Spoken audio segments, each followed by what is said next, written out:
정미경은 창가 옆 소파에 앉아 한 달 전 있었던 딸 수진의 결혼식 사진첩을 홀로 감상했습니다. 이 순간을 위해 얼마나 기다렸는지 모릅니다. 늦둥이 딸의 결혼식, 그것은 행복과 아쉬움이 교차하는 복잡한 감정의 순간이었습니다. 첫 페이지를 넘기자 화사한 웨딩홀의 모습이 눈에 들어왔습니다. 꽃으로 가득 장식된 예식장, 하얀 드레스를 입고 환하게 웃고 있는 딸, 그리고 그 옆에서 든든하게 지켜주는 사위. 모든 것이 완벽했습니다. 우리 수진이가 정말 예뻤지. 남편이 봤으면 얼마나 좋아했을까. 목소리가 살짝 떨렸습니다. 20여 년 전 5살 배기 어린 딸을 두고 갑작스레 세상을 떠난 남편이 떠올랐습니다. 그가 살아있었다면 얼마나 자랑스러워했을까. 분명 딸의 팔짱을 끼고 입장하며 가슴 벅찬 눈물을 감추지 못했을 것입니다.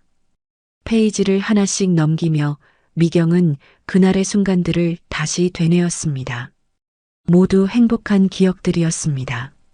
그러나 갑자기 미경의 손가락이 멈췄습니다.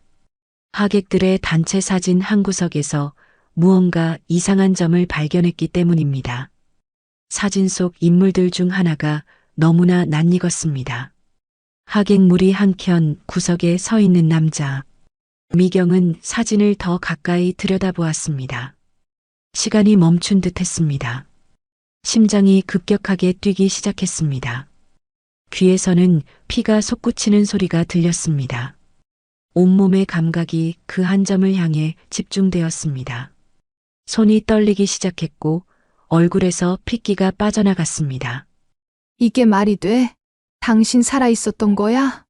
미경의 목소리는 거의 들리지 않을 정도로 작았지만 빈 아파트에 메아리 치는 것 같았습니다. 그 얼굴은 분명했습니다. 20년 전 교통사고로 죽었다고 생각했던 남편 김태준의 얼굴이었습니다. 나이가 들고 주름이 늘었지만 그 눈빛과 표정은 절대 잊을 수 없는 것이었습니다. 충격으로 소파에 깊이 몸을 묻은 미경은 떨리는 손으로 서랍을 열어 오래된 앨범을 꺼냈습니다. 첫 페이지에 있던 결혼 사진을 급하게 꺼내 눈앞에 웨딩 사진과 나란히 놓았습니다. 의심의 여지가 없었습니다. 시간이 흘러 세월의 무게가 느껴졌지만 눈빛만은 분명히 같았습니다. 심장은 더욱 빠르게 뛰었고 호흡은 가빠졌습니다. 흐려지는 시야 사이로 전화기를 더듬었습니다. 손가락이 너무 떨려 번호를 누르는데도 몇 번이나 실수했습니다. 마침내 연결음이 들렸고 수진의 목소리가 들렸습니다. 엄마? 무슨 일이에요? 수진아, 지금 당장 와줄 수 있니? 중요한 일이야. 자신의 목소리가 낯설게 들렸습니다. 평소의 차분함은 온데간데 없고 떨림과 급함만이 남아 있었습니다. 전화를 끊은 후 미경은 다시 사진을 바라보았습니다. 혼란스러운 감정이 물밀듯이 밀려왔습니다. 만약 그가 정말 살아있었다면 왜 20년 동안 나타나지 않았을까? 가족을 두고 다른 삶을 산 것일까? 어떻게 딸의 결혼식에 나타날 수 있었을까? 그리고 지금은 어디에 있을까? 숨가쁜 질문들이 머릿속을 채웠습니다. 하지만 한 가지만은 분명했습니다. 그를 찾아야 한다는 것. 그가 정말 살아있다면, 그리고 그 사진 속 인물이 정말 태준이라면 반드시 만나야 했습니다. 20년간의 의문과 그리움, 그리고 분노까지도 모두 해결해야 했습니다. 미경은 깊은 숨을 들이마시고 결심에 찬 표정으로 중얼거렸습니다. 당신이 어디 있든 반드시 찾아낼 거야. 때는 2005년 가을, 서울 외곽의 작은 아파트에서 김태준은 출장 가방을 꼼꼼히 챙기고 있었습니다. 와이셔츠 2벌과 넥타이, 양말, 속옷을 여행용 가방에 챙기는 그의 손놀림은 숙련되어 있었습니다. 3박 4일 짧은 출장이지만 부산에서의 계약은 그들 가족에게 중요한 전환점이 될 것이었기 때문입니다. 정미경은 부엌에서 아침 식사를 준비하며 간간히 침실 쪽을 바라보았습니다. 된장찌개에서 김이 모락모락 올라왔고 갓 지은 밥에서는 달콤한 향기가 퍼졌습니다. 평화로운 아침의 풍경이었습니다. 오늘 몇 시에 도착한다고 했지? 미경이 밥을 그릇에 담으며 물었습니다. 태주는 손목시계를 확인하며 대답했습니다. 오후 2시쯤 부산에 도착할 거야. 호텔에 짐 풀고 바로 미팅이 있어. 미경은 찌개 그릇을 식탁에 놓으며 남편을 바라보았습니다. 37살의 태주는 직장에서의 스트레스로 살짝 야위었지만 여전히 대학 시절 첫눈에 반했던 그 모습이 남아 있었습니다. 굳은 의지가 담긴 눈빛과 항상 책임감으로 가득 찬 표정. 이번 출장이 성공적으로 끝나면 그들이 꿈꾸던 가게 확장도 가능해질 것이었습니다. 이번엔 꼭 성공할 거야. 미경이 남편의 어깨를 가볍게 두드리며 격려했습니다. 5살배기 수진이 분홍색 토끼 잠옷 차림으로 부스스한 머리를 하고 거실로 나왔습니다. 평소라면 아직 자고 있을 시간이었지만 오늘은 아빠가 출장 가는 날이라 일찍 일어난 것이었습니다. 졸린 눈을 비비며 아빠에게 달려가 다리를 붙잡았습니다. 아빠, 가지 마. 나랑 놀아줘. 태준의 얼굴에 미소가 번졌습니다. 그는 서류 가방을 내려놓고 쭈그려 앉아 딸의 눈높이를 맞추었습니다. 수진의 부스스한 머리카락을 정돈해주며 말했습니다. 수진아, 아빠 이번에 출장 다녀와서 인형 사줄게. 백화점에서 봤던 그 인형. 그러니까 아빠 다리 좀 놔줄래? 수진은 고개를 저었습니다. 커다란 눈망울에는 아쉬움이 가득했고 작은 팔로 아빠의 목을 꼭 끌어안았습니다. 태준의 셔츠에서 나는 익숙한 향수 냄새를 맡으며 수진은 더 세게 안겼습니다. 다음 주에 유치원 발표회 있는데 태준은 딸의 작은 손을 잡고 약속의 의미로 새끼손가락을 걸었습니다. 꼭 갈 거야. 약속해. 수진의 표정이 조금 밝아졌습니다. 태준은 딸의 뺨에 키스하고 안아 올려 식탁으로 데려갔습니다. 세 사람은 함께 아침 식사를 시작했습니다.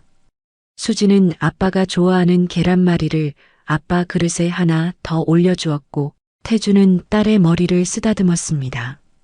식사를 마친 후 출발 시간이 다가왔습니다. 태준은 여행용 가방과 서류 가방을 들고 현관으로 향했습니다. 미경이 외투를 건네주었고 태준은 재빨리 입었습니다. 수진은 여전히 아빠 곁을 떠나지 않고 따라다녔습니다. 태준은 미경에게 다가가 짧게 포옹했습니다. 일상적인 작별 인사였지만 그 순간이 얼마나 소중한지 두 사람 다 알지 못했습니다. 좋은 소식 가지고 올게. 태준의 목소리에는 자신감이 넘쳤습니다. 미경은 남편의 넥타이를 가볍게 매만지며 미소 지었습니다. 운전 조심하고 도착하면 연락해. 걱정 마.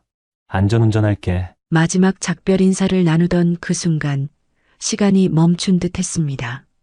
미경은 후에 이 순간을 수천 번이나 떠올리게 될 것이었습니다. 남편의 미소, 그의 냄새, 그의 목소리, 모든 것을 기억하려 했지만 시간이 지날수록 그 기억은 희미해져 갔습니다. 태주는 가방을 들고 문을 열었습니다. 수지는 계속해서 아빠의 다리를 붙잡으려 했고 미경은 딸을 안아 올려 태준이 나갈 수 있게 했습니다. 현관에서 마지막으로 손을 흔들고 태준은 아파트 계단을 내려갔습니다. 미경과 수지는 창가에 서서 태준이 주차장에 도착하는 모습을 지켜보았습니다. 아파트 3층에서 내려다보니 태준의 검은색 소나타가 보였습니다. 태준은 트렁크를 열고 가방을 실었습니다. 출발하기 전 태준은 고개를 들어 창가를 향해 다시 한번 손을 흔들었습니다. 미경과 수진도 열심히 손을 흔들어 응답했습니다. 아빠 빨리 와, 알겠지? 수진이 창문에 대고 소리쳤습니다. 태준의 차가 주차장을 빠져나가 골목길로 사라지는 모습을 지켜보는 두 사람의 얼굴에는 아무런 불안감도 없었습니다. 평범한 이별이었고 며칠 후면 다시 만날 것이라 생각했으니까요. 하지만 운명은 때로 잔인합니다. 그날 오후 미경은 의류가게에서 일을 하고 있었습니다. 작은 가게였지만 미경의 안목으로 골라온 옷들은 동네에서 인기가 좋았습니다. 바쁜 하루였고 태준에게서 도착 연락이 없어 걱정되었지만 아마도 바로 미팅에 들어갔을 것이라 생각했습니다. 저녁이 되어서야 가게 문을 닫고 수진을 유치원에서 데려와 집으로 돌아왔습니다.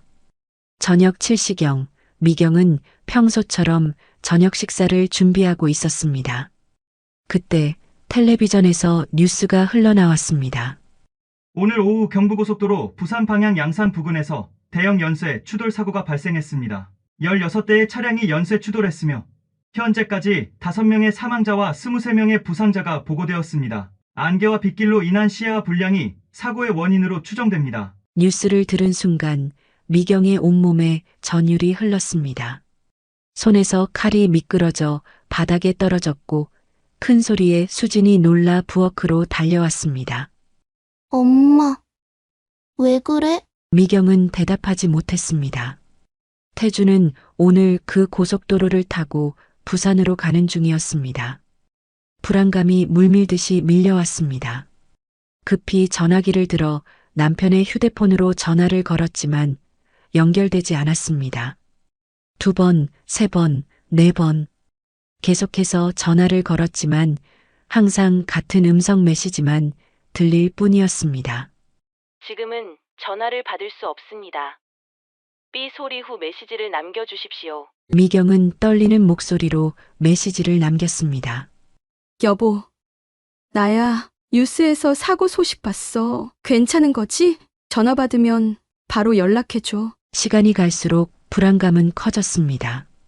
천천히 시계 바늘이 움직이는 동안 미경의 가슴은 점점 더 조여들었습니다. 저녁 식사는 손도 대지 않은 채 그대로 식어갔습니다. 수진에게는 아무 내색도 하지 않으려 했지만 어린 딸의 눈에도 엄마의 이상한 행동이 감지되었습니다. 수진을 재우고 나서도 계속 전화를 걸었습니다. 거실의 시계가 밤 11시를 가리킬 때까지도 태준의 연락은 없었습니다. 미경은 태준의 회사 동료들에게도 연락해 보았지만 아무도 그에 대한 소식을 알지 못했습니다. 그때 갑작스러운 전화벨 소리가 적막한 집안을 가르며 울렸습니다. 미경은 심장이 멎는 듯한 느낌으로 전화기를 들었습니다. 정미경 씨 되십니까? 여기는 양산경찰서입니다. 그 순간 미경의 다리에서 힘이 빠졌습니다. 손이 떨려 전화기를 거의 떨어뜨릴 뻔했습니다. 경찰의 다음 말을 듣기도 전에 그녀는 이미 최악의 상황을 예감했습니다. 김태준 씨의 차량이 오늘 오후 고속도로 사고에 연루된 것으로 확인되었습니다. 차량 번호 확인 결과 김태준 씨 명의의 차량이 맞습니다. 지금 양산중앙병원으로 오실 수 있으십니까? 숨이 막히는 듯한 느낌이었습니다. 미경은 몇 번이고 아니야, 이럴 수 없어라고 중얼거렸지만 현실은 냉혹했습니다. 그녀는 어떻게든 정신을 가다듬고 수진을 옆집 이웃에게 부탁한 후 택시를 불러 병원으로 달려갔습니다. 택시 안에서 미경은 계속해서 남편의 번호로 전화를 걸었습니다. 마치 기적처럼 태준이 전화를 받아 괜찮아, 나 다른 차 탔어라고 말해주길 바라면서. 하지만 그런 기적은 일어나지 않았습니다. 병원은 사고 환자들로 혼잡했습니다. 로비에는 가족들이 불안한 표정으로 기다리고 있었고 의료진들은 분주히 움직였습니다. 미경이 도착하자 정복을 입은 경찰관이 그녀에게 다가왔습니다.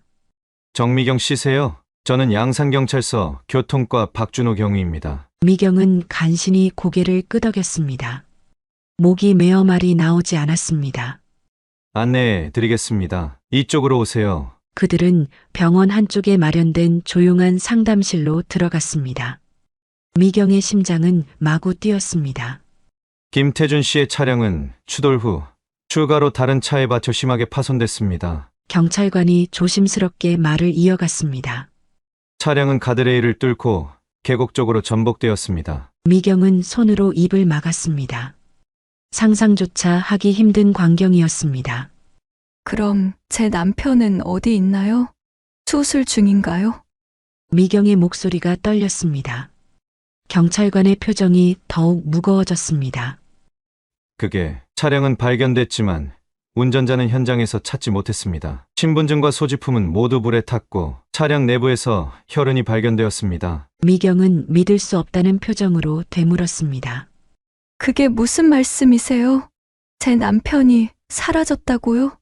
사고 충격으로 운전자가 차 밖으로 튕겨나갔을 가능성이 높습니다. 현재 수색대가 주변을 수색 중입니다. 경찰관은 증거물 봉투를 미경 앞에 내밀었습니다. 이것이 차량 안에서 발견된 재킷 조각입니다. 확인 부탁드립니다. 미경은 떨리는 손으로 봉투를 열었습니다. 그 안에는 피가 묻은 남색 재킷 조각이 들어 있었습니다. 재킷의 안쪽 주머니에는 K, T, J라는 이니셜이 새겨져 있었습니다. 미경이 태준의 생일에 선물했던 맞춤 재킷이었습니다. 그녀는 그것을 보는 순간 온몸이 얼어붙는 듯 했습니다. 심장이 찢어지는 듯한 고통이 밀려왔습니다. 그날 밤 미경은 병원 대기실에서 밤을 새웠습니다. 희망과 절망 사이에서 흔들리며 매 순간 태준이 걸어 들어오길 기다렸습니다. 하지만 그런 일은 일어나지 않았습니다. 다음 날부터 본격적인 수색이 시작되었습니다. 경찰, 소방대원, 지역 주민들까지 동원되어 사고 현장 주변의 계곡과 산을 샅샅이 뒤졌습니다. 미경도 매일 현장에 나갔습니다. 비가 오나 바람이 부나 그녀는 현장을 떠나지 않았습니다. 오늘은 발견될 거예요. 수색 책임자가 매일 아침 미경에게 위로의 말을 건넸지만 하루하루 지날수록 그 말은 공허하게 들렸습니다. 일주일 동안 수색 작업은 계속되었지만 태준의 흔적은 더 이상 발견되지 않았습니다. 계곡 하류까지 샅샅이 뒤졌지만 아무것도 찾지 못했습니다.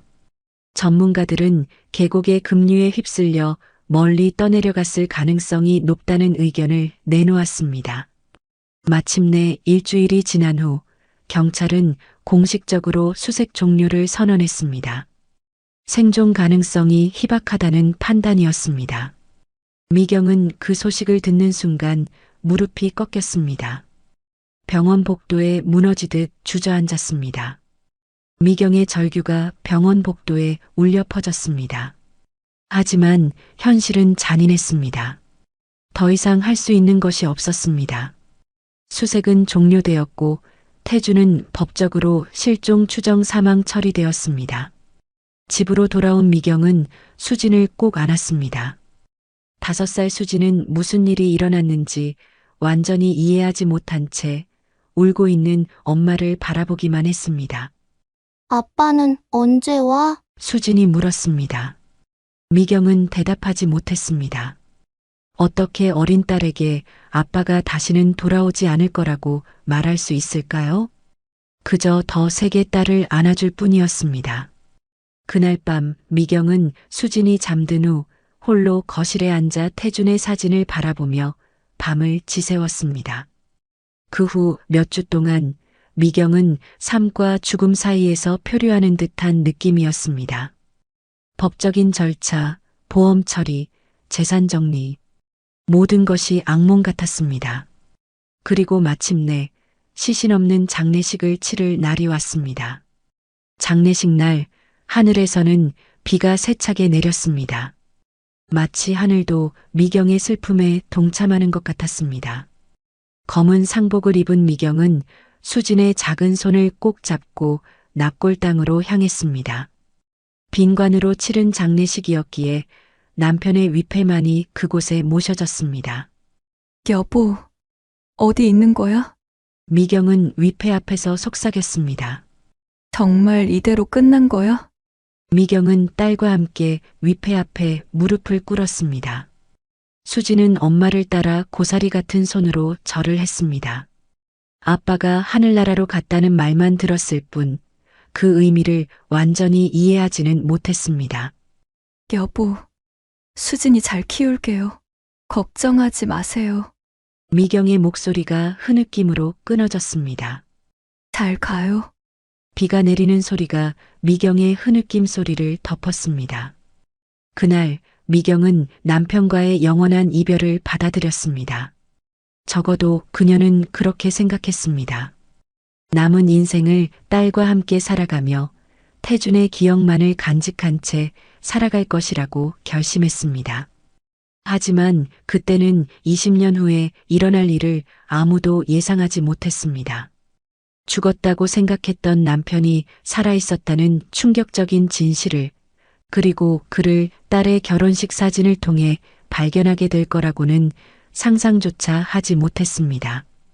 한편 태준은 차량 사고와 함께 몸이 차 밖으로 튕겨져 나갔습니다. 날카로운 바위와 나뭇가지들이 그의 몸을 핥히었고 차가운 계곡물이 그를 덮쳤습니다.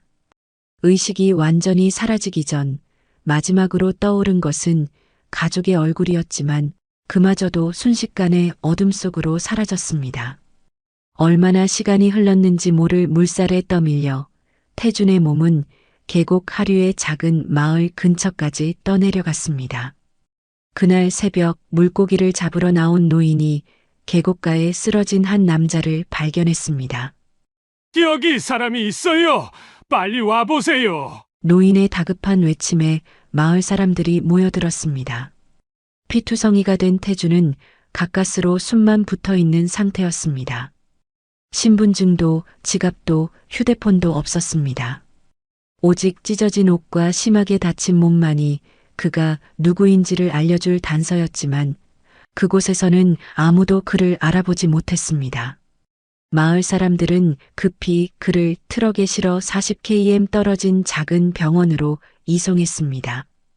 국도를 달리는 내내 태준의 호흡은 불규칙했고 간간히 신음소리만 흘러나왔습니다. 환자 상태가 위급합니다. 즉시 수술실로 옮겨주세요. 병원에 도착하자마자 의사가 외쳤습니다. 수술실 문이 닫히고 초조한 시간이 흘렀습니다. 6시간의 수술 끝에 의사가 나왔습니다. 다행히 생명은 건졌습니다만 뇌에 심한 손상이 있어 의식 회복 후에도 후유증이 있을 가능성이 높습니다. 열흘 후 태준은 마침내 눈을 떴습니다. 하지만 그의 눈빛은 공허했고 입에서 나온 첫 마디는 충격적이었습니다. 여기가 어디죠? 그리고 저는 누구죠? 의사는 천천히 그에게 다가가 물었습니다. 이름이 기억나시나요? 가족은요? 어디 사는지는요? 태준은 멍한 표정으로 천장만 바라보았습니다. 아무것도 기억나지 않았습니다. 자신의 이름, 나이, 직업, 가족, 모든 것이 진공 속으로 사라진 듯 했습니다. 의사가 간호사에게 말했습니다. 뇌 손상이 심해 기억 상실 상태입니다. 화상 때문에 지문 확인도 안 되고 진원 확인이 전혀 안 되는 상황입니다. 태준은 병원 침대에 누워 창밖의 하늘을 바라보았습니다.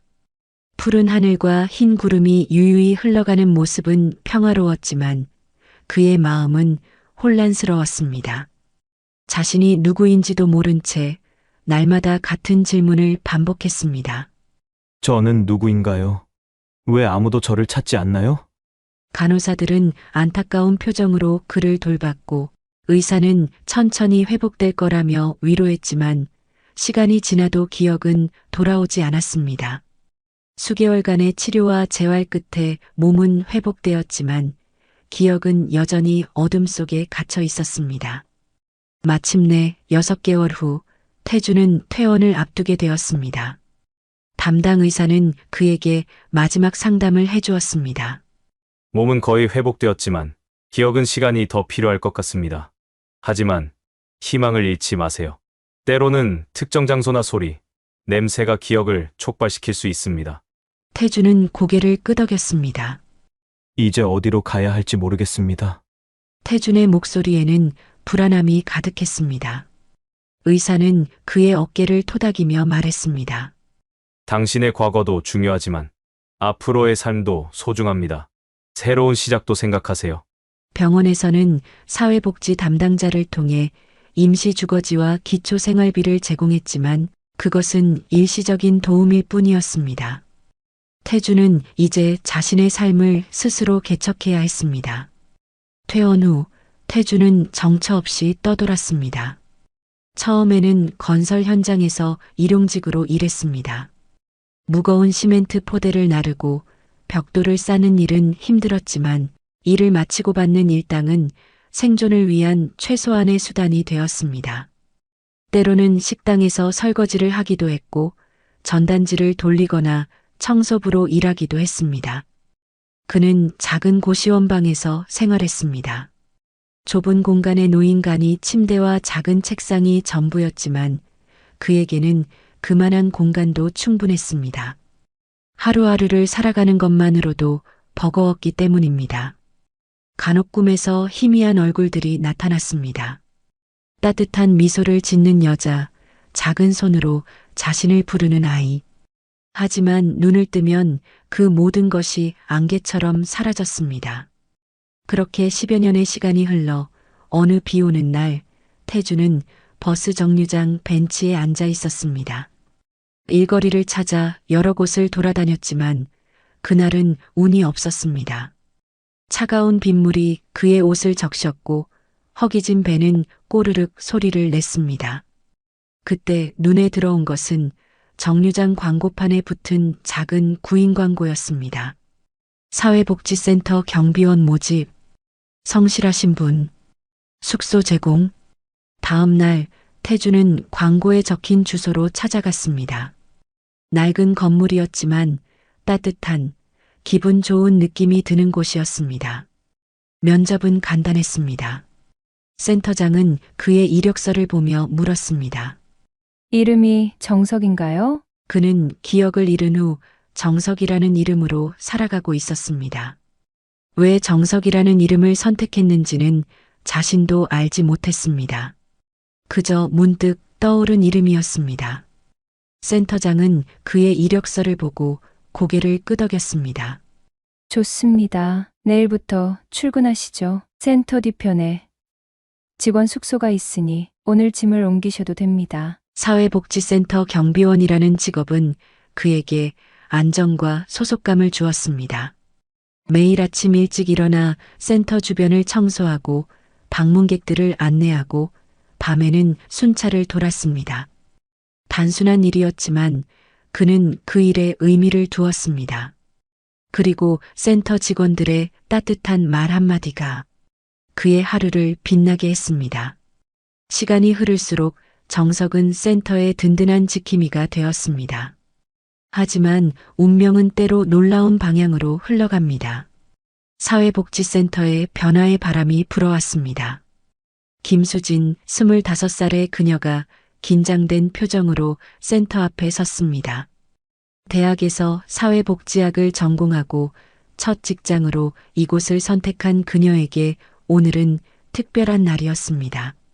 괜찮아. 할 수 있어. 수진은 자신에게 용기를 주며 센터 입구로 향했습니다. 그때 입구 옆 경비실에서 한 남자가 나왔습니다. 60대 초반으로 보이는 그 남자는 낡았지만 깔끔한 경비 제복을 입고 있었습니다.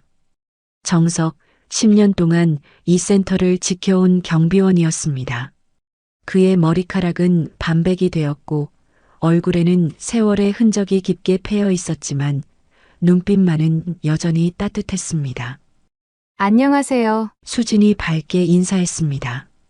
오늘부터 여기서 일하게 된 김수진이라고 합니다. 잘 부탁드려요. 정석은 그녀를 바라보다가 갑자기 멈칫했습니다. 마치 오래전부터 알고 있던 사람을 만난 것 같은 설명할 수 없는 익숙함이었습니다. 아, 네, 반갑습니다. 저는 이 센터 경비를 맡고 있는 정석입니다. 그의 목소리가 살짝 떨렸습니다. 그날 이후 수진은 매일 아침 정석에게 밝게 인사했습니다. 안녕하세요, 경비 아저씨. 그녀의 활기찬 목소리는 센터의 분위기를 밝게 만들었고 정석의 하루도 환하게 시작되게 했습니다. 시간이 지날수록 두 사람은 자연스럽게 더 많은 대화를 나누게 되었습니다. 정석은 센터에 오래 근무했기에 많은 것을 알고 있었고 신입 직원인 수진에게 도움을 주었습니다.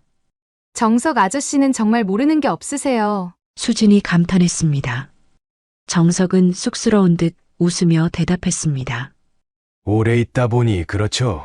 몸으로 익힌 경험일 뿐입니다. 시간이 흘러 3월, 봄비가 내리는 어느 날이었습니다. 퇴근 시간 수진은 우산 없이 센터 출입구에서 난감한 표정으로 서 있었습니다. 큰일이네. 버스 정류장까지 달려가야 하나. 수진이 중얼거렸습니다. 그때 뒤에서 정석의 목소리가 들렸습니다. 수진 씨, 우산 없으세요? 수진이 고개를 돌리자 정석이 검은 우산을 들고 서 있었습니다. 네. 아침엔 날씨가 좋아서 안 가져왔어요. 수진이 난처한 표정으로 대답했습니다. 같이 가시죠. 정류장까지 데려다 드릴게요. 정석이 우산을 펼치며 말했습니다. 두 사람은 같은 우산 아래 나란히 걸었습니다. 빗소리가 우산을 두드리는 소리가 운율처럼 들렸습니다. 좁은 우산 아래서 어깨가 살짝 닿을 듯 말 듯 했지만 묘하게 편안한 침묵이 이어졌습니다. 매일 이렇게 걸어서 퇴근하세요? 수진이 침묵을 깨고 물었습니다. 네. 버스 타고 20분 정도 가면 제가 사는 곳이 나와요. 정석이 대답했습니다. 버스 정류장에 도착했을 때 비는 더 세차게 내리고 있었습니다. 두 사람은 정류장 대기소에 앉았습니다. 버스는 아직 오지 않았고 주변에는 다른 사람들도 없었습니다. 경비 아저씨는 가족 있으세요? 갑자기 수진이 물었습니다. 하지만 곧바로 실례였다고 생각했는지 덧붙였습니다. 아, 죄송해요. 너무 사적인 질문이었네요. 정석은 잠시 생각에 잠겼습니다. 그의 눈빛이 먼 곳을 바라보는 듯 했습니다. 잘 모르겠어요. 가족이 있었는지 사고로 기억을 잃었거든요. 그의 목소리는 조용했지만 또렷했습니다. 수진의 눈이 커졌습니다. 오래전 일이에요. 이제는 익숙해졌어요. 정석은 담담하게 말했습니다. 제 과거에 대해서는 기억나지 않지만 지금의 삶에 만족하려고 노력하고 있어요. 수진의 표정이 진지해졌습니다. 저도 아버지를 어릴 때 사고로 잃었어요. 정석은 이유 모를 가슴의 통증을 느꼈습니다. 많이 힘들었겠네요. 그의 목소리가 살짝 떨렸습니다. 엄마가 혼자 저를 키우셨어요. 정말 대단하신 분이에요. 수진의 눈에는 자랑스러움이 담겨 있었습니다. 그래서 저도 사회복지사가 되어 어려운 사람들을 돕고 싶었어요. 이날의 대화 이후 두 사람은 더 자주 대화를 나누게 되었습니다. 수진은 정석에게 이런저런 고민을 얘기했고 정석은 정성스럽게 그 고민에 답을 해주었습니다. 때로는 점심시간에 센터 뒤뜰 벤치에 앉아 도시락을 나눠 먹기도 했습니다. 수진은 어머니가 정성껏 싸준 도시락을 가져왔고 정석은 근처 분식집에서 사온 김밥이나 라면을 먹었습니다. 제 도시락 드세요. 엄마가 항상 많이 싸주거든요. 수진이 자신의 도시락을 내밀었습니다. 정석은 처음에는 사양했지만 수진의 진심 어린 권유에 결국 함께 나눠 먹었습니다. 집에서 만든 음식의 맛은 그에게 오래된 향수를 불러일으켰습니다. 봄이 깊어가던 어느 날 수진은 정석에게 중요한 소식을 전했습니다. 사실 저 곧 결혼해요. 그래서 센터 일도 곧 그만둘 예정이에요. 수진의 목소리에는 설렘과 부끄러움이 섞여 있었습니다. 정석은 진심으로 기뻤지만 동시에 이상한 상실감도 느꼈습니다. 결혼이요. 축하드립니다. 좋은 분을 만나셨나 보네요. 네, 대학 선배예요. 정말 좋은 사람이에요. 수진의 얼굴이 행복으로 빛났습니다. 하지만 곧 그녀의 표정이 조금 흐려졌습니다. 그런데 사실 고민이 하나 있어요. 시댁 쪽에서 결혼하면 남편 내조만 하길 원하는데 저는 아직 일을 하고 싶어서요. 정석은 조용히 들었습니다. 그리고 잠시 생각한 후 질문했습니다.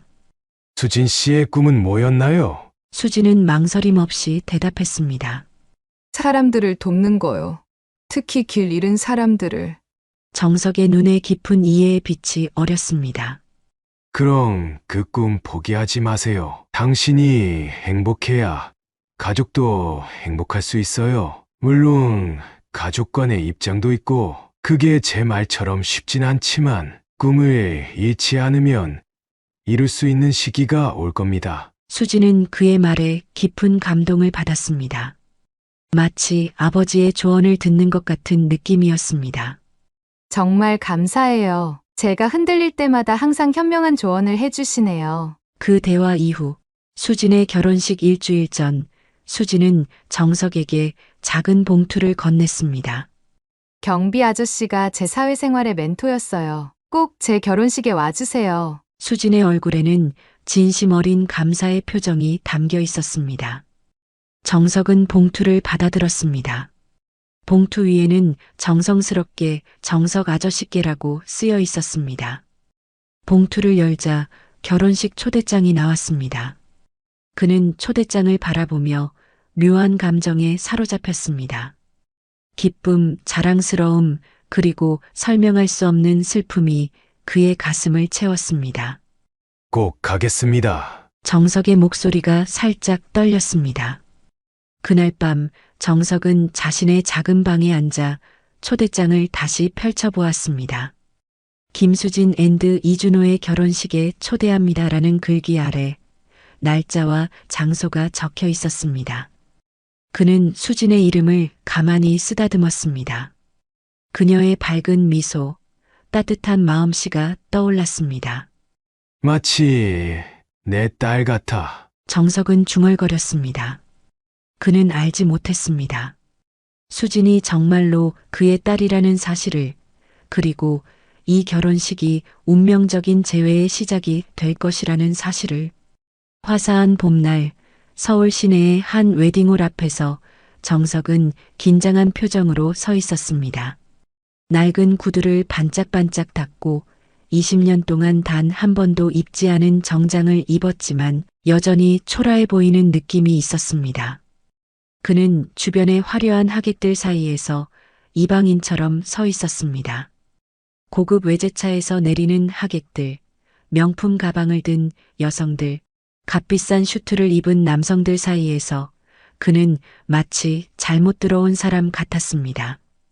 내가 이런 곳에 와도 괜찮을까? 정석은 주머니 속의 초대장을 다시 한번 만져보았습니다. 접히고 펴진 자국이 역력했습니다. 수십 번 펼쳐보고 다시 접었던 흔적이었습니다. 출근길에 만나는 밝은 미소의 사회복지사 수진, 그 아이에게 느끼는 특별한 애정은 설명할 수 없는 것이었습니다. 그것은 20년간의 공허한 삶 속에서 유일하게 그를 살아있게 만드는 감정이었습니다. 깊은 숨을 들이마신 정석은 자신의 모습을 마지막으로 점검했습니다. 낡았지만 깨끗이 다린 와이셔츠, 빛바랜 넥타이, 주름진 손으로 넥타이를 매만지며 그는 결혼식장 입구로 향했습니다. 화려한 꽃장식과 웅장한 로비가 그를 맞이했습니다. 입구 앞에는 가족 관계자로 보이는 누군가가 방명록을 펼쳐놓고 있었습니다. 정석은 그 앞에서 펜을 들고 한참을 망설였습니다. 어떻게 자신을 소개해야 할지 갑자기 혼란스러웠습니다. 결국 그는 간단히 정석이라는 이름만 적었습니다. 자신의 성도, 축하 메시지도 쓰지 못했습니다. 그저 작은 이름 하나만이 방명록 한 구석을 차지했습니다. 마치 그의 존재처럼 작고 희미하게. 웨딩홀 안으로 들어선 정석은 맨 뒷자리 구석, 기둥 뒤에 가려진 자리에 조용히 앉았습니다. 이곳에서는 누구의 시선도 받지 않고 식을 지켜볼 수 있을 것 같았습니다. 화려하게 장식된 예식장과 아름다운 꽃장식, 하객들로 가득 찬 좌석들을 바라보며 그는 묘한 감정에 사로잡혔습니다. 머릿속으로 갑자기 흐릿한 기억의 파편이 스쳐 지나갔습니다. 다른 결혼식장, 흰 드레스를 입은 여인, 그녀의 손을 잡고 있는 자신의 모습. 그러나 그 이미지는 곧 안개처럼 사라졌습니다. 그의 손이 무의식적으로 가슴을 움켜쥐었습니다. 가슴 깊은 곳에서 오래된 아픔이 울렸습니다. 잠시 후 웅장한 웨딩 마치가 웨딩홀에 울려 퍼졌습니다. 모든 하객들이 뒤를 돌아보았고 정석도 천천히 고개를 돌렸습니다. 문이 열리고 신랑 이준호가 입장했습니다.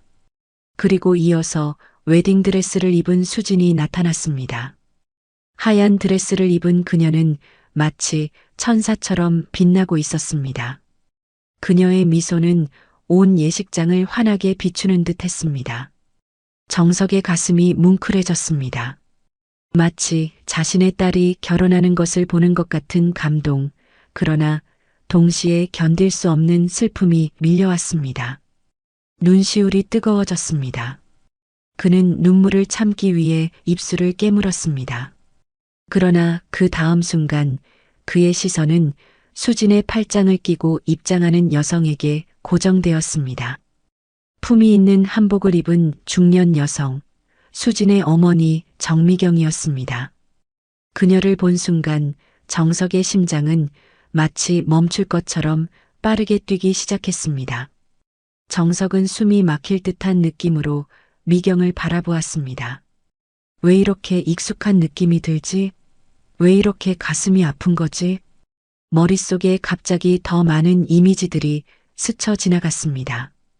웃는 여자의 얼굴, 아침 식탁에서 커피를 마시는 모습, 작은 아이의 손을 잡고 공원을 걷는 장면.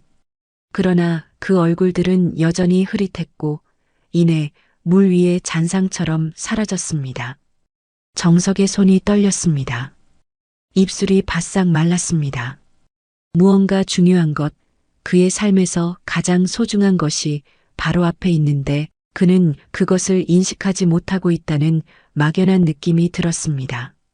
마치 꿈속에서 소리쳐도 목소리가 나오지 않는 것처럼 그는 자신의 감정을 이해할 수 없었습니다. 식이 진행되는 동안 정석은 눈물을 참으며 모든 순간을 놓치지 않으려는 듯 지켜보았습니다. 신랑 신부가 서약을 나누고 반지를 교환하고 첫 키스를 하는 모든 순간이 그에게는 이상하게 감동적이었습니다. 마치 자신의 일처럼, 마치 그가 직접 관련된 일처럼 느껴졌습니다. 왜 나는 이렇게 울고 있지? 정석은 자신도 모르게 뺨을 타고 흐르는 눈물을 닦아냈습니다. 나는 그저 경비 아저씨 뿐인데. 가슴 한켠이 아프게 뛰는 느낌, 설명할 수 없는 그리움과 후회와 사랑이 뒤섞인 감정이 그를 엄습했습니다. 오랫동안 잊고 있던 감정들이 갑자기 모두 한꺼번에 솟구쳐 오르는 것 같았습니다. 20년간 메마른 사막 같았던 그의 가슴에 갑자기 홍수가 밀려온 것 같았습니다. 축하 연설과 축가가 이어졌습니다. 수진의 고모라는 여성이 마이크를 잡고 말했습니다. 우리 수진이가 이렇게 아름다운 신부가 되었네요. 하늘에 계신 아버지께서도 분명 기뻐하실 거예요. 그 말에 정석의 가슴이 찢어지는 듯 했습니다. 하늘에 계신 아버지라. 그런데 왜 그 말이 이렇게 가슴 아프게 들리는 걸까요? 왜 그는 마치 직접 불려진 것처럼 느끼는 걸까요? 식이 끝나고 축하 파티가 시작되었습니다. 하객들이 신랑 신부에게 축하를 건네는 동안 정석은 자리에서 일어나 조용히 나가려고 했습니다. 이 감정들을 더 이상 감당할 수 없을 것 같았습니다. 그는 출구를 향해 천천히 걸음을 옮겼습니다. 이제 이 감정들을 정리하고 집으로 돌아갈 시간이었습니다. 평소의 일상으로 20년 동안 그렇게 해왔던 것처럼 혼자만의 시간으로 돌아갈 시간이었습니다. 그러나 출구 근처에서 수진이 그를 발견했습니다. 아저씨, 벌써 가세요? 수진이 웨딩드레스 자락을 살짝 들고 정석에게 달려왔습니다. 그녀의 얼굴은 행복으로 빛나고 있었습니다. 식사도 하고 가세요. 정석은 수진을 바라보았습니다. 그녀의 눈에서 그는 또 다른 기시감을 느꼈습니다. 마치 오래전에 알고 있던 눈동자, 마치 자신의 눈을 닮은 듯한 느낌. 그는 쑥스러운 미소를 지었습니다. 밥은 괜찮아요. 제가 일이 있어서. 여기 밥 맛있어요. 꼭 식사하고 가세요. 알겠죠? 수진이 그의 팔을 잡았습니다. 그녀의 손길이 닿자 정석은 가슴이 따뜻해지는 것을 느꼈습니다. 마치 오래전에 잃어버린 연결이 다시 이어지는 것 같은 느낌이었습니다. 그는 수진의 얼굴을 진지하게 마치 영원히 기억하고 싶은 듯 바라보며 말했습니다. 축하해요. 정말 아름다웠어요. 그의 목소리는 떨렸고 눈에는 눈물이 고여 있었습니다. 그것은 단순한 축하의 말 이상이었습니다. 수진의 눈에도 눈물이 고였습니다. 정말 감사해요. 그때 주변에 있던 하객들이 다가왔습니다. 신랑도 합류했습니다. 그들 모두 기쁨에 찬 얼굴이었습니다. 사진 한 장 찍어요. 누군가 제안했습니다. 그때 가려는 정석의 손을 수진이 잡아 끌었습니다. 그렇게 어색하게 하객들 사이에 서서 정석은 사진사의 지시에 따라 포즈를 취했습니다. 그의 표정은 기쁨과 슬픔이 뒤섞여 있었습니다. 카메라 플래시가 터질 때마다 그의 마음은 더 복잡해졌습니다. 사진 촬영이 끝나자마자 정석은 서둘러 인사를 하고 식장을 빠져나왔습니다. 더 이상 이 감정들을 감당할 수 없었습니다. 웨딩홀 앞 정원의 한적한 벤치에 홀로 앉아 그는 깊은 생각에 잠겼습니다. 봄날의 따스한 햇살이 그의 얼굴을 비추었습니다. 주변에서는 새들이 지저귀고 꽃들이 흔들리고 있었습니다. 이토록 아름다운 날에 그의 마음은 왜 이리 무겁고 슬픈지 이해할 수 없었습니다. 수진의 결혼식, 그녀의 어머니와의 짧은 마주침, 이 모든 것이 그에게 엄청난 감정의 소용돌이를 일으켰습니다. 마치 오래된 상처가 다시 열린 것 같았습니다. 그러나 그는 그 상처가 무엇인지, 왜 아픈지조차 알지 못했습니다. 왜 이렇게 가슴이 아프지? 정석은 눈물을 훔치며 중얼거렸습니다. 눈물이 그의 주름진 뺨을 타고 흘러내렸습니다. 20년 동안 한 번도 흘리지 않았던 눈물이 마침내 터져나왔습니다. 내가 누구였을까? 내가 누구였기에 이렇게 아프지? 그는 하늘을 바라보며 질문했지만 대답은 돌아오지 않았습니다. 봄바람이 불어와 그의 머리카락과 뺨에 눈물을 말려주었습니다. 잠시 후 정석은 천천히 일어났습니다. 집으로 돌아갈 시간이었습니다. 20년 동안 그러했듯이 혼자만의 시간으로 돌아갈 시간이었습니다. 하지만 그는 알지 못했습니다. 오늘 찍은 그 사진이 20년 동안 끊어졌던 인연을 다시 이어줄 운명의 실마리가 될 것이라는 사실을. 웨딩홀을 뒤로하고 걸어가는 정석의 뒷모습은 외롭고 쓸쓸해 보였습니다. 그러나 때로는 가장 어두운 밤이 지난 후에 새벽이 오듯 그의 인생도 곧 새로운 빛을 맞이하게 될 것입니다. 자신도 모르는 사이에 그는 이미 집으로 돌아가는 길 위에 서 있었던 것입니다. 결혼식이 있고 한 달 후 서울 외곽의 아파트에서 정미경은 창가에 앉아 떨리는 손으로 결혼식 사진첩을 붙잡고 있었습니다. 그녀는 결혼식 사진을 보고 자리에서 움직이지 못했습니다. 그때 현관문 비밀번호를 누르는 소리가 들렸고 급한 발소리와 함께 수진이 거실로 들어왔습니다. 엄마, 수진은 숨을 헐떡이며 외쳤습니다. 급히 달려온 듯 볼이 상기되어 있었습니다. 무슨 일이에요? 전화 받고 깜짝 놀랐어요. 안색이 안 좋아 보여요. 미경은 대답 대신 천천히 고개를 들어 딸을 바라보았습니다. 그녀의 눈은 붉게 충혈되어 있었고 얼굴은 창백했습니다. 마치 유령을 본 사람처럼 보였습니다. 앉으렴, 수진아. 미경의 목소리는 평소보다 낮고 떨렸습니다. 수지는 혼란스러운 표정으로 어머니 옆에 앉았습니다. 미경은 잠시 침묵했습니다. 어떻게 이 사실을 전해야 할지, 어디서부터 시작해야 할지 막막했습니다. 천천히 떨리는 손으로 결혼식 사진첩을 펼쳤습니다. 하객들과 함께 찍은 단체 사진 페이지에서 멈췄습니다. 여기 이 사람 보이니? 미경은 손가락으로 사진 속 한 남자를 가리켰습니다. 구석에 서 있는 다른 하객들보다 약간 어색해 보이는 남자였습니다. 수지는 고개를 기울여 사진을 들여다보았습니다. 이분은 우리 센터 경비 아저씨예요. 제가 초대했어요. 근데 왜? 수진의 말이 계속되는 동안 미경의 손은 더욱 심하게 떨리고 있었습니다. 그녀는 수진의 말을 끊었습니다. 이 사람, 너희 아버지야. 침묵이 내려앉았습니다. 시계 초침 소리만이 거실에 울렸습니다. 수진의 눈이 커졌고 입이 약간 벌어졌습니다. 뭐라고요? 말도 안 돼. 수진의 목소리는 거의 들리지 않을 정도로 작았습니다. 엄마, 그게 무슨 말이에요? 아빠는 20년 전에 돌아가셨잖아요. 미경은 천천히 일어나 책장으로 향했습니다. 오래된 앨범 하나를 꺼내 다시 소파로 돌아왔습니다. 앨범을 펼치자 오래된 사진들이 나왔습니다. 미경과 태준의 결혼 사진, 젊은 시절의 태준이 웃고 있는 사진, 수진이 갓난아기였을 때 태준이 안고 있는 사진. 그 사진을 보며 미경이 말했습니다.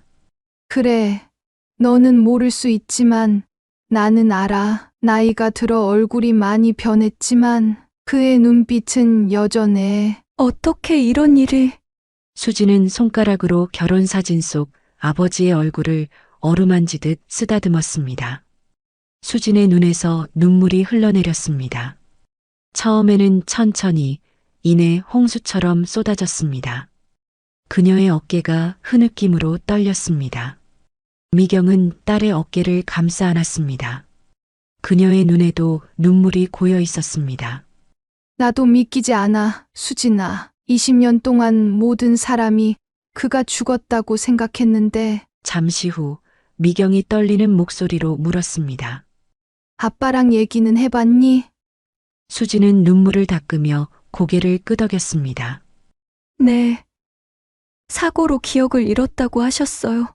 자신의 과거에 대해 거의 아무것도 기억하지 못한다고.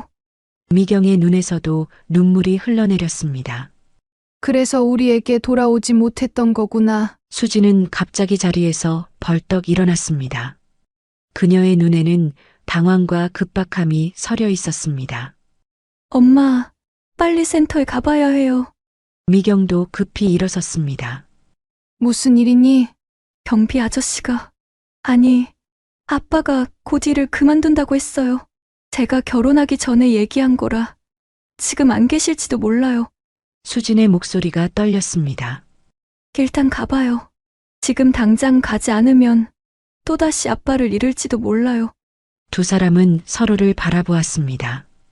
20년이라는 긴 시간 끝에 찾아온 진실, 그리고 다시 놓칠지도 모른다는 두려움이 그들의 눈에 담겨 있었습니다.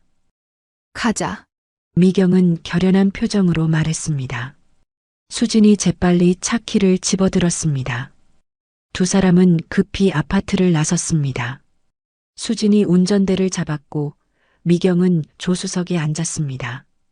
두 사람 모두 아직 충격에서 벗어나지 못한 표정이었지만 그들의 눈빛에는 강한 결의가 담겨 있었습니다. 차는 빠르게 도로 위를 달렸습니다. 미경은 창밖을 바라보았지만 그녀의 마음은 20년 전으로 돌아가 있었습니다. 마지막으로 남편을 본 그 아침, 그가 출장 가방을 들고 집을 나서던 모습, 작별 인사를 나누던 순간, 20년 동안 살아 있었다니.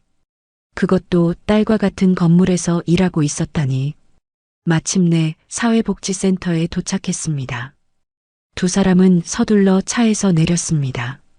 센터는 이미 문을 닫을 준비를 하고 있었고 몇몇 직원들만이 남아 있었습니다. 경비실을 향해 달려간 두 사람은 낯선 경비원을 발견했습니다. 나이가 지긋한 새 경비원이 자리를 지키고 있었습니다. 경비 아저씨 어디 계신가요? 수진이 숨을 헐떡이며 물었습니다. 새 경비원은 고개를 갸우뚱하더니 대답했습니다. 아, 정석 씨요. 얼마 전에 그만두셨어요. 미경의 얼굴이 창백해졌습니다. 언제 그만두셨나요? 글쎄요. 일주일쯤 됐을까요? 갑작스럽게 결정된 일이라 저도 급히 들어온 거예요. 수진이 급히 미경의 팔을 잡았습니다. 센터장님께 물어봐요. 아직 사무실에 계실 거예요. 두 사람은 센터 안으로 들어가 센터장실을 노크했습니다. 다행히 윤 센터장은 아직 자리에 있었습니다. 수진 씨, 오랜만이네. 여긴 어쩐 일로? 일을 그만둔 수진이 갑자기 찾아오자 윤 센터장이 놀란 표정으로 물었습니다. 센터장님, 정석 아저씨 그만두셨다고 들었는데 혹시 어디로 가셨는지 아세요? 윤 센터장은 의아한 표정으로 수진과 미경을 번갈아 바라보았습니다. 하지만 이내 윤 센터장은 고개를 저었습니다. 정확히는 모르겠네요. 다른 일자리를 구하신다고만 들었어요. 희망이 사그라드는 듯 했습니다. 미경과 수진은 실망한 표정으로 센터를 나왔습니다. 주차장에 서서 그들은 다음 행동을 고민했습니다. 수진은 깊은 생각에 잠겼습니다. 그녀의 눈썹이 찌푸려지더니 갑자기 무언가를 기억해낸 듯 눈이 커졌습니다. 아빠가 종종 말했어요. 힘들 때면 동해안 어느 조용한 바닷가에 간다고. 미경의 얼굴에 작은 희망의 빛이 돌아왔습니다. 바닷가? 특별히 어떤 바닷가라고 언급하진 않았니? 수진은 기억을 더듬었습니다. 파란색 낡은 등대가 있는 작은 어촌마을이라고 했어요. 미경의 얼굴이 순식간에 창백해졌습니다. 그녀의 손이 떨리기 시작했습니다. 영덕. 미경의 목소리는 거의 속삭임에 가까웠습니다. 우리가 매년 여름 휴가를 갔던 곳이야. 두 사람은 서로를 바라보았습니다. 그들의 눈에는 같은 깨달음, 같은 희망이 담겨 있었습니다. 가자. 두 사람은 다시 차에 올랐습니다. 수진이 내비게이션에 영덕을 입력했습니다. 미경은 창문 너머 어두워지는 하늘을 바라보았습니다. 차는 서울을 벗어나 동해안을 향해 달리기 시작했습니다. 미경의 가슴에는 20년 만에 처음으로 진정한 희망이 피어올랐습니다. 이번에는 남편을 찾을 수 있을 것이라는 희망. 기다려요, 여보. 차 창문 너머로 어둠이 내려앉기 시작했고 그들의 앞에는 길고 긴 여정이 펼쳐져 있었습니다. 밤이 깊어갈 무렵 미경과 수진이 탄 차는 마침내 영덕에 도착했습니다. 바다 내음이 짙게 풍기는 어촌 마을의 밤 공기가 창문을 통해 들어왔습니다. 수진이 조용히 말했습니다. 저기 해변가 펜션이 보여요. 미경은 창밖을 바라보았습니다. 푸른 지붕의 작은 펜션이 어둠 속에서도 선명히 보였습니다. 파란바다 펜션이라고 쓰인 낡은 간판이 바람에 살짝 흔들리고 있었습니다. 20년 전의 기억이 미경의 마음을 스쳤습니다. 아이를 안고 있는 태준, 파도에 발을 담그고 웃는 어린 수진, 함께 모래성을 쌌던 오후의 햇살. 내 아빠와 결혼하고 난 후 매년 여름이면 이곳에 왔었어. 차를 주차하고 두 사람은 펜션으로 향했습니다. 늦은 시간이었지만 불이 켜져 있었습니다. 문을 열자 작은 종소리가 울렸고 나이 든 남자가 카운터에서 고개를 들었습니다. 어서 오세요. 펜션 주인이 환한 미소로 맞이했습니다. 미경은 가방에서 태준의 사진을 꺼냈습니다. 결혼식 사진첩에서 잘라낸 것이었습니다. 죄송하지만 혹시 이 사람을 보셨나요? 미경이 떨리는 손으로 사진을 내밀었습니다. 펜션 주인은 사진을 자세히 들여다보더니 갑자기 환하게 웃었습니다. 아, 이분. 며칠 전부터 우리 펜션에 묵고 계세요. 매일 아침 일찍 등대 근처 바닷가로 산책하시는 분이죠. 미경과 수지는 숨을 멈췄습니다. 그가 여기에 있었습니다. 미경의 눈에서 눈물이 흘러내렸습니다. 20년 동안의 기다림 끝에 마침내 남편을 찾은 것입니다. 그녀의 손이 떨렸고 수진이 그 손을 꼭 잡아주었습니다. 지금 만날 수 있을까요? 어느 방에 계신가요? 미경이 간절한 목소리로 물었습니다. 지금은 객실에 안 계세요. 아침에 나가셨는데 아직 돌아오지 않으셨어요. 어디에 가셨을까요? 수진이 물었습니다. 펜션 주인은 창밖을 가리켰습니다. 아마 평소처럼 등대 쪽 바위 해안으로 가셨을 거예요. 항상 해질녘까지 그곳에 계시더라고요. 미경과 수진은 동시에 창밖을 바라보았습니다. 붉은 석양이 바다 위로 내려앉고 있었습니다. 두 사람은 서둘러 펜션을 나섰습니다. 바닷가로 이어지는 작은 길을 따라 빠르게 걸었습니다. 20년의 기다림 끝에 이제 몇 걸음 앞에 태준이 있다고 생각하니 가슴이 터질 것만 같았습니다. 멀리 파란 등대가 보였고 그 아래로 바위 해안이 펼쳐져 있었습니다.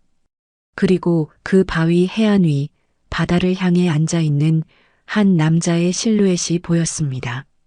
미경의 심장이 빠르게 뛰었습니다. 그 실루엣은 너무나 익숙했습니다. 20년이 지났지만 그녀는 남편의 뒷모습을 단번에 알아보았습니다. 저기 아빠가 있어요. 수진의 목소리가 떨렸습니다. 두 사람은 천천히 바위 해안으로 다가갔습니다. 모든 것이 꿈처럼 느껴졌습니다. 바다의 소리, 석양의 빛, 그리고 저 멀리 앉아 있는 남자의 모습까지. 용기를 내요, 엄마. 수진이 속삭였습니다. 미경은 깊은 숨을 들이마셨습니다. 20년 동안의 상실, 그리움, 절망이 이 순간으로 이어졌습니다. 이제 몇 걸음 앞에 그녀의 남편, 수진의 아버지가 있었습니다. 그들은 천천히 하지만 확고한 발걸음으로 태준을 향해 다가갔습니다. 파도가 잔잔하게 밀려왔다 사라지는 소리만이 들렸고 해변에는 사람의 흔적이 거의 없었습니다. 단 한 사람, 바다를 향해 난 낡은 벤치에 홀로 앉아 수평선을 바라보고 있는 남자만이 있었습니다. 그의 뒷모습은 고독하면서도 평화로워 보였습니다. 미경과 수진은 바위 해안을 지나 그 남자에게 천천히 다가갔습니다. 두 사람의 발걸음은 떨렸고 심장은 빠르게 뛰었습니다. 특히 미경의 얼굴에는 20년간의 그리움과 기다림, 그리고 지금 이 순간에 믿기지 않는 현실이 교차하고 있었습니다. 수진이 몇 걸음 뒤에서 망설이자 미경이 딸의 손을 살짝 잡았습니다. 내가 먼저 다녀올게. 미경이 작은 목소리로 수진에게 말했습니다. 그리고는 깊은 숨을 들이마시고 홀로 앞으로 나섰습니다. 벤치에 앉아있는 남자에게 다가간 미경은 조용히 그 옆에 앉았습니다. 그는 미경을 신경 쓰지 않았습니다. 그저 낯선 사람이 옆에 앉았다고 생각한 듯 했습니다. 두 사람은 잠시 아무 말도 하지 않고 함께 바다만 바라보았습니다. 시간이 멈춘 것 같은 고요함이 흘렀습니다. 매일 이곳에 오면 가슴이 따뜻해져요. 이유는 모르겠지만 남자가 먼저 입을 열었습니다. 그의 목소리는 조용했지만 미경의 귀에는 천둥처럼 울렸습니다. 20년 만에 다시 듣는 남편의 목소리였습니다. 미경은 감정을 억누르며 대답했습니다. 저도 그래요. 여기 있으면 마음이 편해져요. 그제서야 남자는 미경을 제대로 바라보았습니다. 서로의 눈이 마주쳤고 태준의 얼굴에 혼란스러운 표정이 스쳤습니다. 무언가 익숙한 것, 기억 속 어딘가에서 본 듯한 감각이 그를 혼란스럽게 만들었습니다. 침묵이 흘렀고 미경은 마음을 다잡은 후 조심스럽게 물었습니다. 혹시 정말 모르시겠어요? 저를. 태주는 미경을 자세히 바라보았습니다. 그의 눈빛에는 당혹감과 함께 희미한 기억의 조각들이 스치는 듯 했습니다. 미경은 가방에 손을 넣어 오래된 가족사진 한 장을 꺼냈습니다. 이것은 그녀가 20년 동안 소중히 간직해온 사진이었습니다. 태준과 미경, 그리고 어린 수진이 함께 영덕 해변에서 찍은 사진이었습니다. 이 사진 기억나세요? 미경이 떨리는 손으로 사진을 건넸습니다. 태주는 사진을 받아들었습니다. 그의 손도 떨리고 있었습니다. 그는 사진 속 인물들을 하나하나 바라보았습니다. 행복하게 웃고 있는 가족의 모습, 그리고 그 중심에 있는 자신과 닮은 남자. 그의 눈이 커졌고 호흡이 가빠졌습니다. 미경의 눈에서 눈물이 흘러내렸습니다. 오랫동안 참아왔던 감정의 폭포가 무너지기 시작했습니다. 당신은 제 남편이에요. 김태준. 20년 전 사고로 실종된 우리 딸의 아버지예요. 미경의 목소리는 떨렸지만 또렷했습니다. 태준의 얼굴에 충격과 혼란, 그리고 희미한 깨달음이 교차했습니다. 그는 사진을 바라보다가 다시 미경을 바라보았습니다. 그리고 다시 사진으로 시선을 돌렸습니다. 마치 퍼즐의 조각들을 맞추려는 듯 했습니다. 이때 몇 걸음 뒤에서 지켜보고 있던 수진이 조용히 다가와 벤치의 반대편에 앉았습니다. 태주는 놀란 표정으로 그녀를 바라보았습니다. 아빠, 제가 아빠 딸 수진이에요. 수진의 목소리가 떨렸습니다. 태주는 수진을 바라보며 눈을 크게 떴습니다. 갑자기 그의 표정이 변했습니다. 깨달음이 번개처럼 스쳐 지나간 듯 했습니다. 그는 고개를 숙였고 어깨가 떨리기 시작했습니다. 조용한 흐느낌이 들렸습니다. 20년 동안 잊고 있던 감정들이 갑자기 그를 덮친 것 같았습니다. 잠시 후 태주는 고개를 들었습니다. 그의 얼굴에는 눈물이 가득했지만 그의 눈빛은 이전과 달랐습니다. 더 맑고 더 생생한 눈빛이었습니다. 미안하지만 난 가족에 대한 기억이 없어요. 하지만 그는 어렵게 말을 이었습니다. 이상하게 가슴이 뛰어요. 가슴이 아프고 눈물이 흘러요. 결혼식에서 수진이를 봤을 때, 그리고 당신을 봤을 때 마음이 너무 아팠어요. 미경과 수진의 눈에서도 눈물이 멈추지 않았습니다. 미경은 조심스럽게 태준의 한 손을 잡았고 수진도 다른 한 손을 잡았습니다. 세 사람의 손이 벤치 위에서 겹쳐졌습니다. 20년 만에 처음으로 가족의 손이 다시 만난 순간이었습니다. 함께 돌아가요. 우리 집으로. 미경이 따뜻한 목소리로 말했습니다. 태주는 잠시 두 사람을 번갈아 바라보았습니다. 그의 눈에는 여전히 혼란이 있었지만 그 안에 미약한 희망의 빛도 있었습니다. 천천히 그는 고개를 끄덕였습니다. 세 사람은 함께 벤치에서 일어났습니다. 태주는 양쪽에 미경과 수진을 두고 천천히 해변을 걷기 시작했습니다. 20년이라는 긴 시간을 건너 마침내 하나가 된 가족의 모습이었습니다. 영덕에서의 재회 이후 사흘이 지난 오후 태준, 미경, 수진은 함께 서울로 돌아왔습니다. 아파트 현관 앞에 서서 태준은 잠시 멈칫했습니다.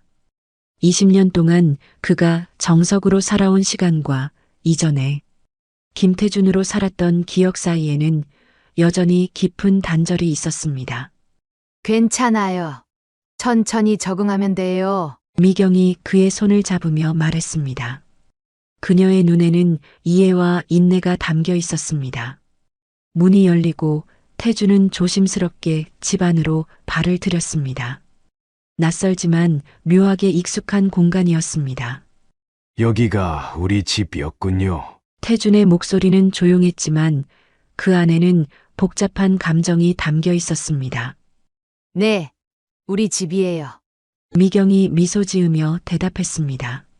아직도 많은 것들이 그대로예요. 태주는 천천히 집안을 둘러보기 시작했습니다. 거실벽에 걸린 가족 사진들을 하나하나 바라보았습니다. 젊은 시절의 자신과 미경, 어린 수진과 함께 찍은 사진들. 그 모든 것들이 다른 사람의 인생을 들여다보는 것 같았습니다. 이 사진은 수진이가 3살 때 놀이공원에서 찍은 거예요. 미경이 태준의 옆에 서서 설명했습니다. 태준은 손을 뻗어 사진틀을 만졌습니다. 그의 눈에는 사진 속 행복했던 순간들이 담겨 있었지만 그것들은 여전히 그에게 낯선 기억이었습니다. 미경은 태준을 집 안 구석구석 안내했습니다. 부엌, 화장실, 침실, 그리고 마침내 하나의 문 앞에 멈췄습니다. 이건 당신 서재예요. 20년 동안 아무도 손대지 않았어요. 미경이 조용히 말했습니다. 그녀의 목소리에는 오랜 기다림의 무게가 실려 있었습니다. 문이 열리고 태주는 서재 안으로 한 발짝 내디뎠습니다. 먼지가 쌓인 책상 위에는 20년 전 그가 마지막으로 만졌던 물건들이 그대로 있었습니다. 미완성 서류, 만년필, 책들, 그리고 가족 사진. 마치 시간이 멈춘 공간 같았습니다. 태주는 감동과 놀라움으로 말을 잇지 못했습니다. 미경은 미소 지었습니다. 당신이 언젠가 돌아올 거라 믿었어요. 항상 그 희망을 가지고 살았죠. 수진도 서재 문 앞에 서서 조용히 지켜보고 있었습니다. 그녀의 눈에도 감동의 눈물이 맺혔습니다. 태주는 책상 앞에 앉았습니다. 책상 위의 먼지를 손으로 조심스럽게 쓸었습니다. 그 아래에는 그가 마지막으로 쓰던 메모가 있었습니다. 부산 출장 마이너스 계약서 확인하기라고 적힌 메모였습니다. 그날의 마지막 흔적이었습니다. 호기심 어린 눈으로 태주는 자신의 과거를 하나씩 발견해 나갔습니다. 책꽂이의 책들, 서랍 속의 소지품들, 벽에 걸린 상장들, 모두 그의 것이었지만 아직은 낯선 것들이었습니다.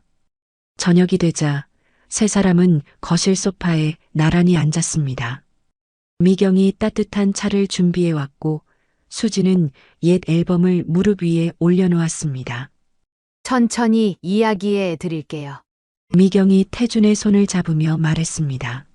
당신이 없는 동안 어떤 일들이 있었는지. 미경은 지난 20년간의 이야기를 들려주기 시작했습니다. 그녀가 어떻게 작은 의류 가게를 운영하며 수진을 키웠는지, 어려운 시간들을 어떻게 견뎌냈는지, 그리고 항상 태준을 기다렸는지에 대한 이야기였습니다. 태준은 조용히 들었습니다. 그의 눈에는 미안함과 안타까움이 담겨 있었습니다. 그날 밤 모두가 잠자리에 들었을 때 미경은 태준의 침대 옆에 앉아 있었습니다. 그에게는 손님방이 마련되었고 미경은 서두르지 않기로 했습니다. 모든 것은 태준이 편안하게 느끼는 속도로 진행되어야 했습니다. 오늘부터 매일 밤 당신이 놓친 시간의 이야기를 들려줄게요. 미경이 부드럽게 말했습니다. 오늘은 수진이의 첫 졸업식 이야기를 할까 해요. 태준은 이불 위에 앉아 미경의 이야기에 귀를 기울였습니다. 수진이가 초등학교를 졸업하던 날이었어요. 어린 나이에 아빠를 잃었지만 그 아이는 항상 당신을 기억하려고 노력했죠. 미경의 목소리가 이내 떨리며 눈물을 흘리기 시작했습니다. 그날 수진이는 계속 뒤를 돌아봤어요. 아빠가 오길 기다렸던 거죠. 태준의 눈에서도 눈물이 흘러내렸습니다. 그것은 기억의 눈물이 아니라 감정의 눈물이었습니다. 그는 기억하지 못했지만 느낄 수는 있었습니다. 제가 많이 미안해요. 태준이 속삭였습니다. 미경은 그의 손을 잡았습니다.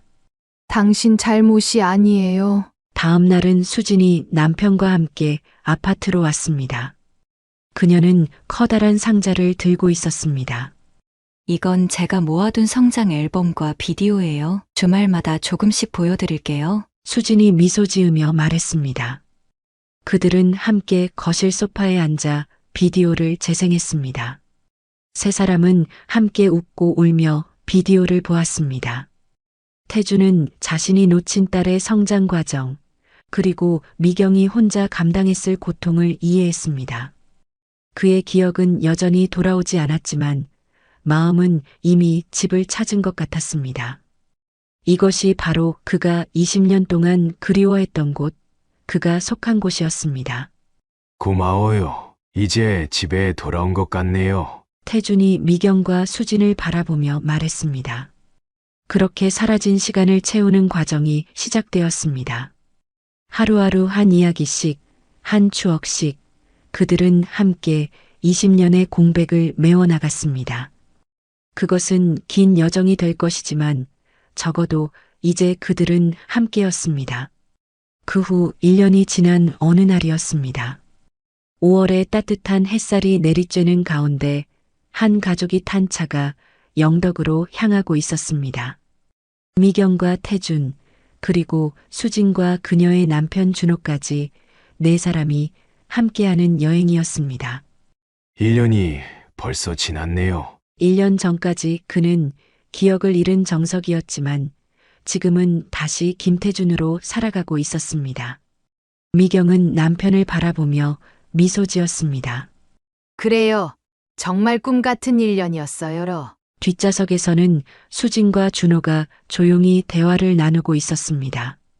준호는 태준을 처음 만났을 때 당황했지만 이제는 장인을 진심으로 대하고 있었습니다. 차는 해안도로를 따라 달렸고 이내 푸른 바다가 시야에 들어왔습니다. 모두의 얼굴에 미소가 번졌습니다. 특히 태준의 눈빛은 더욱 빛나고 있었습니다. 마침내 그들은 작은 어촌 마을에 도착했습니다. 1년 전 미경과 수진이 태준을 찾았던 바로 그 펜션에 짐을 풀었습니다. 펜션 주인은 그들을 반갑게 맞이했습니다. 그날 오후 네 사람은 해변을 따라 걸었습니다. 햇살은 따뜻했고 바다는 잔잔했습니다. 수진과 준호는 앞서 걸었고 태준과 미경은 천천히 그 뒤를 따랐습니다. 저기 보여요? 미경이 멀리 등대 근처의 벤치를 가리켰습니다. 1년 전 우리가 다시 만났던 그 벤치예요. 태준의 얼굴에 깊은 감정이 스쳤습니다. 그럼요, 기억하죠. 그들은 천천히 벤치로 향했습니다. 수진과 준호는 그들에게 약간의 시간을 주기 위해 해변 쪽으로 걸음을 옮겼습니다. 태준과 미경은 나란히 벤치에 앉았습니다. 1년 전과 같은 장소, 같은 시간이었지만 모든 것이 달라져 있었습니다. 태준의 눈에는 더 이상 혼란이 없었고 미경의 얼굴에는 더 이상 슬픔이 없었습니다. 당신에게 드릴 것이 있어요. 태준이 주머니에서 봉투 하나를 꺼냈습니다. 약간 떨리는 손으로 미경에게 건넸습니다. 미경은 호기심 어린 표정으로 봉투를 열었습니다. 안에는 태준의 손글씨로 가득 찬 편지가 있었습니다. 제가 읽어볼까요? 미경이 물었습니다. 태준은 고개를 끄덕였고 미경은 천천히 편지를 읽기 시작했습니다.